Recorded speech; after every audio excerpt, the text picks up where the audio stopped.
और चलिए बुलेटिन की शुरुआत बड़ी खबर के साथ करते हैं। आपको बता दें कि लखनऊ में अलाया अपार्टमेंट की बिल्डिंग गिरने का मामला, अब तक 16 लोगों को सकुशल निकाला गया है यहां से।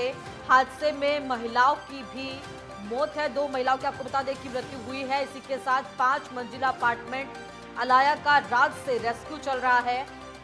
प्रमुख सचिव गृह, डीजीपी, मंडलायुक्त, डीएम भी मौके पर मौजूद है। भारी पुलिस बल के साथ एसडीआरएफ की जो टीम है वो भी वहां पर रेस्क्यू कर रही है। और आपको बता दें कि लखनऊ का ये पूरा मामला, जहां पर अलाया अपार्टमेंट की बिल्डिंग गिर गई और अभी तक वहां से आपको बता दें कि राहत और बचाव कार्य जारी है। लगभग 16 लोगों को वहां से सकुशल निकाला गया है। अभी एसडीआरएफ की टीम मौजूद है, सभी जो स्थानीय प्रशासन के लोग हैं वो भी मौजूद हैं। स्वयं डीजीपी वहां पर मौजूद हैं, जिनकी मौजूदगी के अंदर पूरा जो राहत और बचाव कार्य है वो किया जा रहा है। एसडीआरएफ की टीमें भी तैनात है, जहां पर आपको बता दें कि जो रेस्क्यू अभियान है वो भी चल रहा है। भारी पुलिस बल के साथ एसडीआरएफ की टीम भी मौजूद है। और इसी के साथ आपको बता दें कि 2 महिलाओं की मृत्यु हुई है अभी तक और 16 लोगों को वहां से सकुशल निकाला गया है। कई लोगों के दबा होने की जो आशंका है वो अभी भी वहां पर बनी हुई है, फंसे होने की आशंका बनी हुई है। तो ये बड़ी अपडेट आप तक पहुंचा रहे हैं। 5 मंजिला अपार्टमेंट अलाया, जो कि रात जो पूरी तरह से ढह गई, इसके बाद लगातार रात से ही वहां पर लोगों को निकालने का कार्य जारी है। और इसी खबर पर ज्यादा जानकारी के साथ लखनऊ से संवाददाता अनिकेत तिवारी मेरे साथ जुड़ गए हैं। अनिकेत, फिलहाल क्या स्थिति वहां पर मौका वारदात पर बनी हुई है? 16 लोगों को अभी तक सकुशल निकाला गया है, कितने लोगों की और दबे होने की आशंका वहां पर बनी हुई है? देखिए, विशाखा बात की जाए रेस्क्यू ऑपरेशन की, तो 16 लोगों को रेस्क्यू किया गया, जिसमें 2 लोग महिलाओं की मृत्यु की पुष्टि जो है अस्पताल प्रशासन ने कर दी है। और अगर इस पूरे मामले की बात की जाए विशाखा, तो मैं थोड़ा सा अपडेट करना चाहूंगा कि इस पूरे मामले पर 4 लोगों पर एफआईआर दर्ज कर दी गई है। नवाजिद साहिब, मोहम्मद तारिक और फहद यजदानी के खिलाफ एफआईआर हुई है। अकरगंज थाने में एफआईआर की गई है और 323, 420 और 120 और 7 सीएलए और 308 इन धाराओं में हजरतगंज कोतवाली में मुकदमा दर्ज किया गया 4 लोगों के खिलाफ। और जो सीनियर इंस्पेक्टर है दयाशंकर द्विवेदी, उन्होंने ये एफआईआर दर्ज कराई है। और ये बताया गया है कि इस निर्माण में घटिया क्वालिटी का इस्तेमाल किया गया था, जिसकी वजह से ये बिल्डिंग धराशायी हो गई। हालांकि 4 लोगों पर एफआईआर दर्ज करने के बाद में अब तफ्तीश बढ़ती हुई नजर आ रही है। इसके साथ एक बड़ी प्राथमिकता विशाखा जरूर जिला प्रशासन के कंधों पर है कि बड़ी चुनौती है कि 5 मंजिला जो अपार्टमेंट धराशायी हो गया है उसे किस तरह से रेस्क्यू किया जा सके। क्योंकि अगर बात की जाए मलबे की, तो बड़ी संख्या में जो मलबा है वो वहां पर देखने को मिल रहा है। ड्रिलिंग की जा रही है और ड्रिलिंग के माध्यम से एक एक परत दर पर हटाई जा रही है, उसके बाद लोगों को बाहर निकाला जा रहा है। अभी की अगर बात की जाए विशाखा, तो 16 लोगों को रेस्क्यू किया गया है और 16 लोगों में 2 महिलाओं की मृत्यु की पुष्टि हो चुकी है। और जो 2 महिलाएं हैं वो समाजवादी पार्टी के प्रवक्ता जिशान हैदर है, वो उनके परिवार की महिलाएं बताई जा रही है। फिलहाल इस पूरे मामले पर कहीं ना कहीं प्रशासन ने पूरी तरह से सख्ती बरतते हुए तत्काल समय पर एसडीआरएफ को वहां पर तैनात किया के साथ पीएससी की 5 टीमों को, टुकड़ियों को वहां पर डिप्लॉयड किया गया है।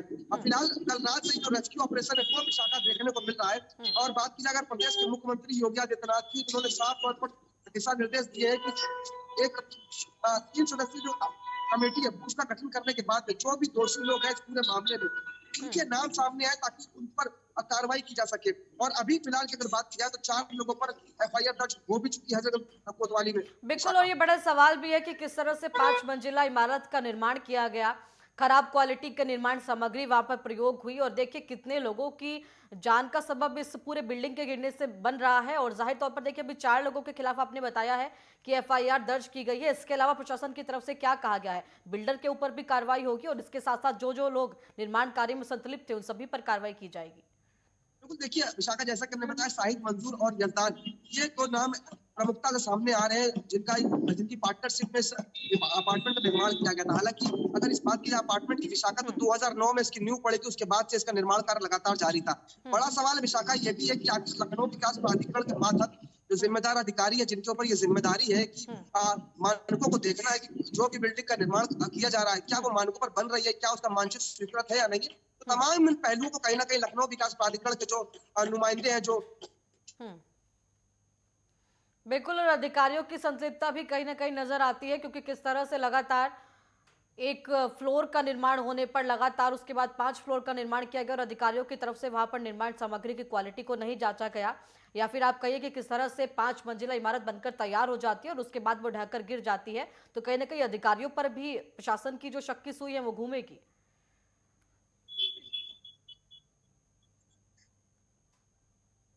अपार्टमेंट ऐसे बिल्डिंगों का निर्माण हो जाता है जो मौत के मुहाने पर लोगों को लाकर खड़ा कर देती है। और अब यही कारण है कि प्रदेश के मुख्यमंत्री योगी आदित्यनाथ ने सख्त रुख अपनाया और साफ तौर पर आपने सख्त रुख अपनाया और साफ तौर पर जो मंडलायुक्त रोशन जैकब उन्हें निर्देश दिया है कि 3 सप्ताह के अंदर अपने इंजीनियर कौन कौन से वो लोग हैं जिनकी संलिप्तता में, जिनके दिशा निर्देशन में, जिनके संरक्षण में इस अपार्टमेंट का निर्माण कराया गया।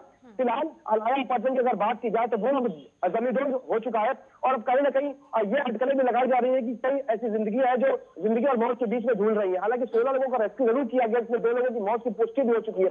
अभी भी आशंका ये जताई जा रही है कि कई ऐसे और भी लोग हैं जो उस अपार्टमेंट के नीचे अभी दबे हो सकते हैं। फिलहाल अगर बात की जाए रेस्क्यू की तो लगातार जो एनडीआरएफ की टीम है, जो जिला प्रशासन जो है, लखनऊ कमिश्नरेट है, तमाम जो आला अफसर है, एडीजीएल प्रशांत कुमार है, डीजीपी है, वो मौके पर मौजूद है।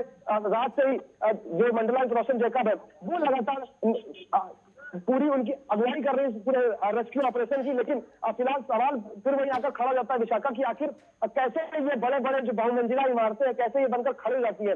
जब मानव विहीन ये इमारतें हैं तो आखिर क्यों जो जिम्मेदार है उनकी नजरें ऐसी इमारतों पर नहीं पड़ती है।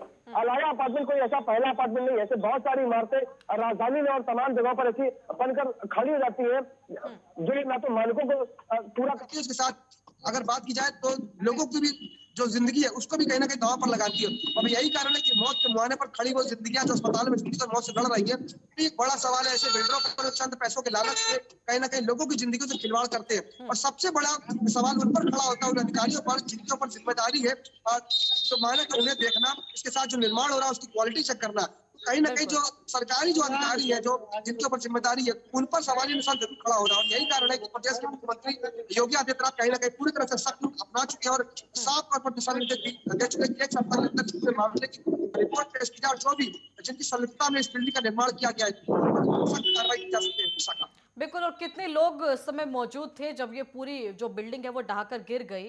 क्या कुछ अंदाजा है प्रशासन की तरफ से इस बात का पता लगाया गया है कि 5 फ्लोर के अंदर कितने लोग थे? क्योंकि अभी तक 16 लोगों को निकाला गया है, 2 लोग उसमें मृत पाए गए हैं, तो अभी कितने लोगों की दबे होने की आशंका है? विशाखा अगर बात की जाए कितने लोग और भी हो सकते हैं इस बात की पुष्टि अभी फिलहाल नहीं हो पाई क्योंकि 5 मंजिला ये अपार्टमेंट था और अभी पहले फ्लोर का ही मलबा हटाकर लोगों को रेस्क्यू किया जा सका, इसमें 16 लोग बाहर निकल कर आए हैं। अभी और भी लोगों की आशंका जताई जा रही है। अभी कोई भी क्लियर आंकड़ा ना तो प्रशासन के पास में है और ना ही किसी पुलिस या अधिकारी के पास में है। तो अभी फिलहाल ये कह पाना बड़ा मुश्किल है कि कितने लोग और भी उस इमारत के नीचे दबे हो सकते हैं। तो इस पर अभी फिलहाल रेस्क्यू हो जाने के बाद जब पूरा रेस्क्यू काम खत्म हो जाएगा उसके बाद ही क्लियर हो पाएगा कि आखिर कितने लोग थे। फिलहाल अगर बात करें इलाके लोगों की तो इलाके लोगों का कहना है कि बड़ी संख्या में इस अलाया अपार्टमेंट में लोग रहते थे और जिस समय ये घटना हुई थी उस समय भी काफी लोग मौजूद थे। अब ये जरूर देखना होगा विशाखा की जब पूरा रेस्क्यू ऑपरेशन खत्म हो जाएगा। अगर बात की जाए रेस्क्यू ऑपरेशन की तो जो हमारी अधिकारियों से बात उन्होंने बताया कि अभी 5 से 6 घंटे तक ये रेस्क्यू ऑपरेशन अभी और चलने वाला है। तो जाहिर तौर से बात है कि एक बड़ी चुनौती प्रशासन के कंधों पर, एक बड़ी चुनौती एसडीआरएफ की टीम के ऊपर है कि कैसे वो जो मलबा उसे हटाया जा सके। इसके साथ सेना की एक टुकड़ी को भी भेजा गया है ताकि इस मलबे को जल्द से जल्द हटाया जा सके और पूरे इस अलाया अपार्टमेंट में 10 सोने को उसको रेस्क्यू किया जा सके और जो भी लोग इसमें दबे हैं उन्हें सकुशल निकालकर उन्हें अस्पताल तक पहुंचाया जा सके और उन्हें प्राथमिक उपचार मुहैया कराया जा सके। चलिए देखना होगा निकेत किस तरीके के हालात आगे बढ़ते हैं, प्रशासन की तरफ से कार्रवाई भी किन किन लोगों पर की जाती है। फिलहाल तमाम जानकारी के लिए आपका बहुत धन्यवाद।